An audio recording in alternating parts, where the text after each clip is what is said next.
ویران میں تیرا ہو یہ کاشانہ آجا، دل ویران میں تیرا ہو یہ کاشانہ، اللہ کرم فرما، اللہ کرم فرما، اے چل بھائی جانا، اللہ کرم فرما، اے چل بھائی جانا، بے خود ایک اکیلی کی آواز سب پہ باری پڑ رہی ہے، حالانکہ آپ اتنے لوگ کی آواز نکالیں گے تو میری آواز دب جائے گی، ذرا بلند آواز سے بے خود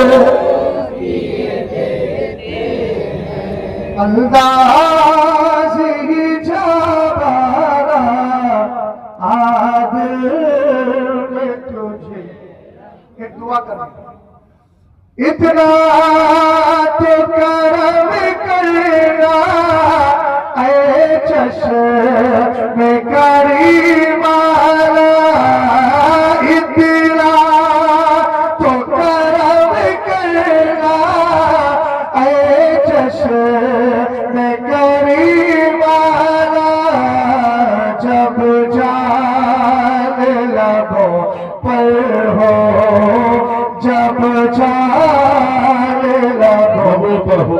اس شعر پر آپ مچل کر بولیے بھی اور پڑھیے میرے ساتھ، جو آنے والوں کو دیکھ رہے ہیں ان سے کہوں گا بھائی نہ دیکھیں، بغیر ٹوپی کے جو لگایا وہ میرے بھائی بیٹھا ہے وہ بھائی آنے جانے والوں کو دیکھ رہے ہیں، یہ لینا ہے لے کے بول دو سبحان اللہ، میں پیسے لے کر کے نیکیاں خریدنے کو تیار ہوں، آپ فری میں نیکیاں کرنے کو تیار نہیں ہیں، محبت سے بولو بھائی سبحان اللہ، محبت سے بولو۔ یہ شعر ہے، یہ مصرع ہے، پڑھ لیجیے، اگر قبول ہو گیا تو حکمت ابھی بتاؤں، ابھی میری تقریر شروع نہیں ہوئی، ابھی تو میں آپ کو ماحول میں لانا چاہ رہا ہوں تاکہ آپ میرے مزاج میں آ جائیں، پھر گفتگو کی جائے، اور جو حضرات کھڑے ہیں اگر توفیق مل جائے موبائل رکھ کے جیب میں ادھر آ جائے تو بہت بہتر رہے گا، مجمع کے درمیان رہیں گے تو انشاءاللہ مزید برکتیں ملیں گی۔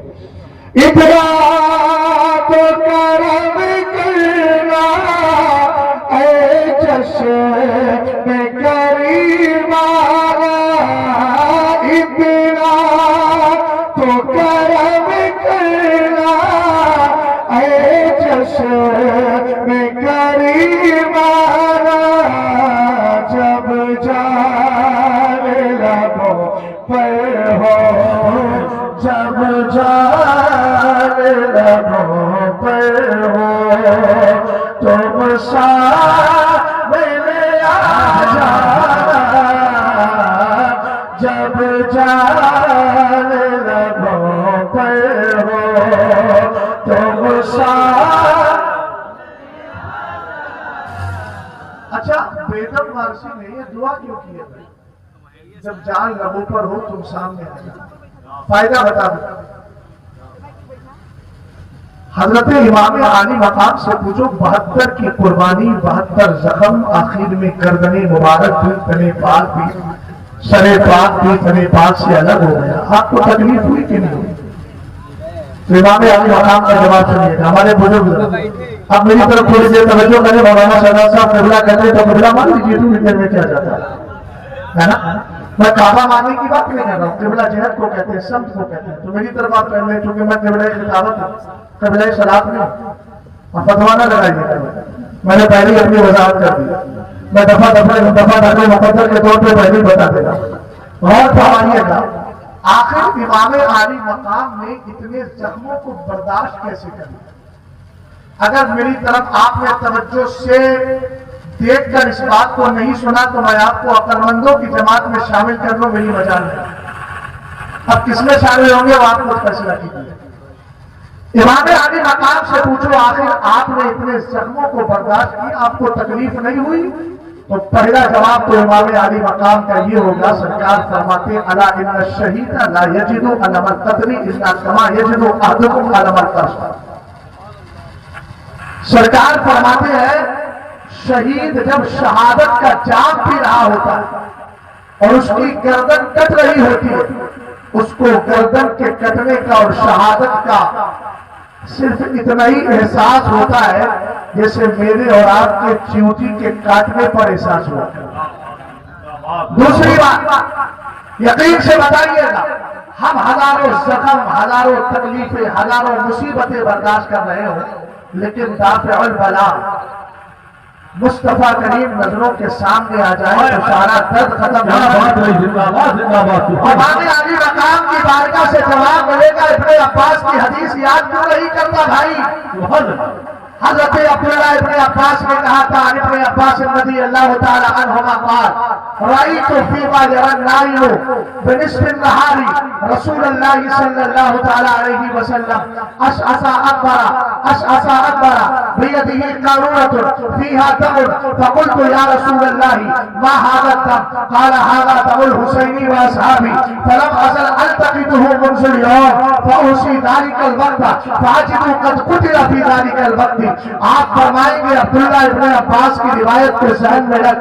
عبداللہ ابن عباس فرماتے ہیں میں نے دوپہر کے وقت دیکھا کہ سرکار علیہ السلام کے بال شریف پر مبارک خاک لگی ہوئی ہے. آقا علیہ السلام کے بال بکھرے ہوئے ہیں. حضور کے ہاتھ میں ایک شیشی ہے. میں نے پوچھا میرے آقا اس شیشی میں خون کس کا ہے؟ سرکار نے فرمایا فلم ازل التقطه منذ اليوم، آج پورا دن ہو گیا ہے میں کربلا میں کبھی حسین کا خون اس شیشے میں رکھ رہا ہوں، کبھی علی اکبر کا جمع کرتا ہوں، کبھی علی اصغر کا جمع کرتا ہوں، شہدائے کربلا کا خون جمع کر رہا ہوں. تو کلیئر ہو گیا بھائی. ایک بات تو سمجھ میں آ گئی کہ جب حضرت علی اکبر کی شہادت ہو رہی تھی کربلا میں مدینے کے تاجدار موجود تھے. بھائی بول تو صحیح ذرا محبت سے سبحان اللہ. ایسی خاموشی چھائی ہوئی ہے، ایسی خاموشی سے کوئی فائدہ نہیں. بولیے ذرا محبت کے ساتھ سبحان اللہ. اور فرمائیے گا حضرت علی اکبر کی شہادت ہے، مصطفیٰ کریم کربلا میں ہے. علی اصغر کی شہادت ہے، مصطفیٰ کربلا میں ہے. حضرت اور حضرت مولا حضرت امام حسین کی شہادت ہے، آپ کے ساتھیوں کی شہادت ہے، سرکار کربلا میں ہے. اب آپ سے پوچھنا چاہتا ہوں ہم جیسے غلاموں کے انتقال کے وقت میں اگر مدینے کے تاجدار آ جائے ہماری شکتیاں ختم ہو جاتی ہیں. حسین کہیں گے 72 کا زخم بعد میں دیکھنا، 72 کا زخم بعد میں دیکھنا، اور 72 میرے زخموں کو بعد میں دیکھنا. پہلے یہ کیوں نہیں دیکھتا کہ جب حسین کی گردن کاٹی جا رہی تھی اس کی نظروں کے سامنے کسی دنیا دار کا چہرہ نہیں تھا، مدینے کے تاجدار کا چہرہ تھا. اور سرکار آ جائے تو ساری تکلیفیں دور ہو جاتی ہے. یہی بریلی اسی پیغام کو دیتے ہوئے کہتا ہے، کیا کہتا ہے؟ باغ جنت چھوڑ کر آئے ہیں محبوب خدا، اے سہے قسمت تمہاری کشتگانے اہل ہے. نعرہ تکبیر، نعرہ رسالت، مسلک اعلی حضرت رحمت عالم کانفرنس حضرت علامہ مفتی شہزاد عالم کا عبداللہ مصباحی. خورشید بھائی تھوڑا سا مائک کو دیکھ لیجیے. یہ جو آواز کر رہا ہے اس کی آواز کر، اس میں ہماری آواز ہونے سے اس کی آواز کی ضرورت نہیں ہے نا. ہاں بھائی تم لوگوں سے اسپیشلی کرنا پڑتا ہے کیسے کرا آواز. ہاں سمجھدار لوگ ہیں. اب آپ کے سمجھ میں آیا نا بیگم مارسی نے کیا دعا میرے ساتھ مل کر کے پڑھے. اتنا تو کرم کرنا اے چشم کریمانہ، جب جان لبوں پر ہو تم سرکار کا شریعہ کے کلام کا شعر پڑھ دیا میں نے، مقطع پڑھ دیتا ہوں. بات آگے بڑھا. یوں دھام کے دامن کو مچلا ہے سرے ویش. یہ سبحان اللہ بول رہا ہے، آپ بھی بول سکتے. یوں دھام کے دامن کو مچلا ہے سارے ویش، دیکھے کوئی اختر کا، دیکھے کوئی اختر کا. جلوہ اختر انشاءاللہ تشریف لانے والا. اسی کو ذہن میں رکھ کر بولیے، دیکھے کوئی اختر کا یہ ناز غلام بے خود اندازی جانا عادل میں تجھے رکھ لو۔ حضرات گرامی اوقات، میری لیے اور آپ کے لیے خوشی کی بات ہے کہ ہم قریب شہزادے سرکار تاج شریعت حضور قائد ملت قاضی خدا فقی وارث حضور تاج شریعت جانشین سرکار تاج شریعت حضرت علامہ مولانا مفتی اسد رضا خان صاحب قبلہ دامت برکاتہم العالیہ کے دیدار سے ہمکنار ہوں گے، اور آج کی محفل پاک میں علماء ذوی احترام کا بھی جمع غفیر ہے۔